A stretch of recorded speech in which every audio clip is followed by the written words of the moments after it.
Once there was a bad and jealous queen. She had a kind and beautiful daughter. Many princes from many countries wanted to marry the princess. The queen said to each prince, "Before you marry my daughter, you have to do something for me." And then she gave him an impossible job. When he couldn't do it, she said, "Now you will die." And her woodcutter cut off his head. "You will never marry," she said to her unhappy daughter, and she laughed. Prince Charles was the son of a poor king in a small country. He heard about the beautiful princess. He said to his father, "I want to marry her." "Never," cried the king. "The queen will kill you. You are my only son. I cannot lose you. There are hundreds of beautiful women in the world. You don't have to marry this one." But the prince was very sad. He couldn't eat. He couldn't sleep. In the end, his father said, "Go then. Go to the princess. I hope you will do better than the other princes. I hope I will see you again." The prince was very excited, and he danced round his rooms. He ate a lot of food and got strong again. Then he began his journey. He had no servants because his father was poor. "I'll find servants on the way," he said. After a short time, the prince saw a small mountain. "What is that mountain?" he thought. "It wasn't there before." He went nearer. It wasn't a mountain. It was a very fat man on his back, asleep. The prince went near him, and the fat man woke up. "What are you doing here, fat man?" asked the prince. "I was asleep," said the fat man, "and now I am not asleep because of you." "Why were you asleep?" "Because I had some food this morning. Now I want my lunch." "What did you eat this morning?" asked the prince. 10 chickens and 100 cakes, said Fat Man. "Will you be my servant?" asked the prince. "Give me food," said the fat man, "and I will do anything for you." So the fat man followed the prince. A short time later on their journey, they found another man. His head was down and his left ear was on the ground. He looked up. His left ear was very large. "What are you doing, Big Ear?" asked the prince. "I am listening," said Big Ear. "The flowers are opening. The birds are singing in a country over the sea. I can hear them." "What can you hear in the house of the beautiful princess?" asked the prince. "People are crying. Another prince is dead." "Will you be my servant, Big Ear?" "Yes," said Big Ear, "I will." A short time after that, they saw 2 long things by the road. "What are they?" "Trees," said Fat Man. They went nearer. "They're not trees," said Big Ear. "They're arms. The longest arms in the world." A little later, they saw the man's head.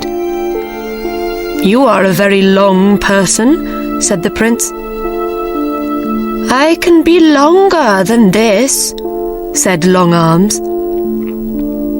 "Come with me, Long Arms," said the prince. "Be my servant." So Long Arms followed the prince. Next, they saw a man with a hand over one eye. "Is there something in your eye?" asked the prince. "No," said the man. "I can see a long way. I can see through things, buildings, mountains, water. When something is near me, I have to put my hand over one eye. Then I can see it." "Come with me, Quick Eyes," said the prince, "and be my servant." And Quick Eyes followed the prince. They went on their journey, and the sun got very hot. The prince opened his coat.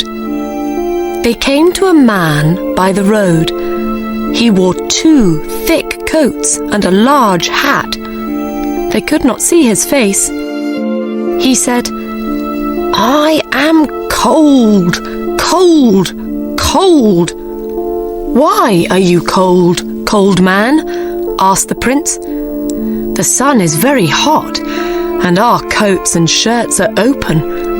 We are hot." "When I open my coat," answered Cold Man, "the sun disappears. It snows. Everything dies of cold." "Come with me," said the prince, "and be my servant. But please don't open your coat." Cold Man went with the prince. Prince Charles and his servants arrived at the city, and the prince went to the queen. "I want to marry the princess," he said. "What do I have to do?" The queen answered, "You will have to do 3 things. Do them well. Then you can marry the princess." "What is the first thing?" asked the prince. "I have a beautiful blue jewel. Yesterday it fell into the river. Bring me the jewel before the sun goes down." The prince went back to his servants. "How can we find the jewel?" he asked them. Quick Eyes took his hand from his eye. "I will look for it." He went to the river. "There it is, over there." "I can't see it," said Long Arms. Then Fat Man opened his mouth and drank the water in the river. A short time later, the river was dry. Long Arms got the jewel and gave it to the prince. The queen was very angry when she saw the jewel. Then she said, "Tomorrow I will give this prince a very difficult job." She thought hard. She did not sleep that night. The next morning, the prince woke up early. He went to the queen again. "You are hungry after your long journey," she said, with a cold smile. "I have 30 chickens outside. Eat them before 12 o'clock. I do not want to find one chicken leg." "Can I invite a friend?" the prince asked. "I do not like eating without a friend." "You can ask one friend," said the queen. The prince left. "He will die this afternoon," she said to her daughter, and she laughed. The prince went back to his friends. "Come with me, Fat Man," he said. Fat Man quickly ate the 30 chickens. Then he ate the queen's other animals, the bread in the kitchens, the fruit on the trees, and the vegetables in the ground. "Now what can I eat?" asked Fat Man. There was nothing there, so he went to sleep. At 12 o'clock, the queen called for her lunch. She waited and waited, but no food came. She went to see the cook. "Where is my lunch?" she asked. "A fat man ate everything in the gardens and everything in the kitchens. There is no food." The queen got angrier and angrier. Then she thought of a plan. "Ha ha!" she laughed. "Now I will catch him." The prince came to her on the third day. "Will you eat with me tonight?" she asked, with a lovely smile. "And after that, would you like to sit with the princess for 2 hours?" "Yes," answered the prince. "I would love that." "You will not fall asleep when you are talking to the princess?" asked the queen. "Fall asleep?" cried the prince. "Never." "When a person falls asleep with the princess," said the queen, "the princess disappears by magic. Then that person dies." The prince put on his most beautiful clothes. He ate with the queen. Their conversation was very cold. Servants brought wonderful food and wonderful drinks. When the prince turned away for a minute, the queen quickly put something into his glass of wine. The prince did not see. He drank the wine. Then the queen took him to the princess. They climbed up many stairs to a high room. The princess sat sadly by the window. The red light of the evening sun lit up her beautiful face. The river below, the flowers round the window, and her dress were the same colour.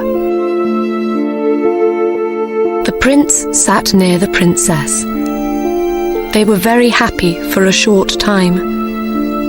But the prince's eyes suddenly felt heavy. He started to fall asleep.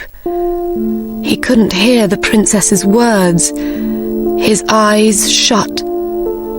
He was asleep. Half an hour later, he opened his eyes again. The princess wasn't there. He looked everywhere in the room, but he couldn't find her. He ran to the window and looked out. He saw Big Ear below. He called to him, "The princess isn't here. We have to find her in the next hour." Long Arms brought the prince down to the ground. "Where is the princess? Can you hear her, Big Ear?" Big Ear put his ear to the ground. "Yes," he said, "I can hear her. She is calling. She says that she is across the river. She is inside a tree. Her mother's men put her there." Quick Eyes looked. "Yes," he said, "I can see her." "But how can we get her?" cried the prince. "I have an idea," said Cold Man, and he opened his coat. Snow fell. Everything went white. Cold Man jumped into the river, and the water was ice. They ran across the ice and brought the princess back. Long Arms put the prince and princess back through the window into the high room. They sat down, and the door opened. The queen came in. She could not speak when she saw the princess. She gave them a cold smile. "We are having a very interesting conversation," said the prince. "We are talking about trees and rivers." "Come with me," said the queen. "It is night. Your bedroom is ready. Your servants can sleep there too." The prince said good night to the princess, and he and his servants followed the queen. She took them to a big room. The Queen shut the door. She ran to the cook and said, "Make a great fire under their room." After a short time, the room got very hot. The prince went to the door, but he couldn't open it. "I can hear a great fire below us," said Big Ear. "This is wonderful," said Cold Man. "I feel really warm for the first time in my life." "Open your coat, Cold Man," said the prince. When Cold Man opened his coat, the room got colder again. "That's better," they said. The Queen listened at the door. She heard them. She ran to the cook and said, "Make the fire hotter." Cold Man smiled. "I am warm again," he said. "They are cooking us," said the other servants. "Take off your coat," said the prince. The prince took Cold Man's coat away. "I am too cold," said Cold Man. "Please give me back my coat." Snow fell in the room. The prince could not speak because he was too cold. Fat Man cried. There was ice in his hair. The Queen came to the door. She listened. Nothing. "They are dead now," she said. She opened the door. The prince and his servants ran out of the room. "Let's go and sit by a fire," said the prince. "My face and hands are blue with cold." The Queen could not win. She knew that now. So she left the country. The princess married the prince, and they lived happily. And the good servants lived with them.